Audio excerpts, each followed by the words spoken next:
राष्ट्राध्यक्ष मुंबईत पोहोचलेले आहेत। इमॅन्युएल मॅक्रॉन हे मुंबईत दाखल झालेले आहे। विमानतळावर राज्यपाल, मुख्यमंत्री, उपमुख्यमंत्र्यांकडून त्यांचं स्वागत करण्यात आले। तर आज मोदींशी ते चर्चा करणार आहे। दोन्ही देशातील संबंध आणखी दृढ होणार आहे आणि त्यासाठीच मॅक्रॉन यांचा हा दौरा अत्यंत महत्त्वाचा मानला जातोय। विमानतळावर ते पोहोचले तर मुख्यमंत्री, उपमुख्यमंत्र्यांनी त्यांचं स्वागत केलंय।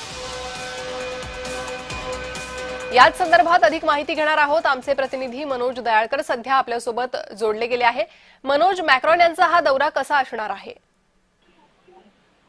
नक्कीच आपण या ठिकाणी पाहिलं तर फ्रान्सचे राष्ट्राध्यक्ष महामहिम इमॅन्युएल मॅक्रॉन आणि फर्स्ट लेडी ब्रिजिट मॅक्रॉन यांचं मुंबईत आगमन झालेलं आहे। काल मध्यरात्री 12 वाजता आपण पाहिलं त्यांचं छत्रपती शिवाजी महाराज विमानतळावर आगमन झालेलं आहे आणि मुख्यमंत्री देवेंद्र फडणवीस यांनी यावेळी त्यांचं स्वागत केलेलं आहे। त्याचबरोबर त्या ठिकाणी आपण बघितलं तर त्या ठिकाणी राज्यपाल आचार्य देवव्रत, उपमुख्यमंत्री एकनाथ शिंदे, उपमुख्यमंत्री सुमित्रा पवार या देखील या ठिकाणी उपस्थित होते आणि आपण पाहिलं फ्रान्सचे राष्ट्राध्यक्ष महामहिम इमॅन्युएल मॅक्रॉन हे 3 दिवसाच्या दौऱ्यावरती आहेत आणि त्यांचा 3 दिवसाचा दौरा आहे। 17, 18 आणि 19 फेब्रुवारी या 3 दिवस ते मुंबईमध्ये असणार आहेत आणि आपण पाहिलं यावेळी त्यांचा पंतप्रधान नरेंद्र मोदी यांच्याशी आपण पाहिलं आज बैठक देखील होणार आहे आणि त्यानंतर त्यांचा 3 दिवसाचा पुढचा कार्यक्रम या देखील हा महत्त्वाचा पार पडणार आहे। जी मनोज, तुम्ही असेच माझ्यासोबत जोडलेले राहा। आणखी एका महत्त्वाच्या बातमीचे तपशील तुमच्याकडून घ्यायचे।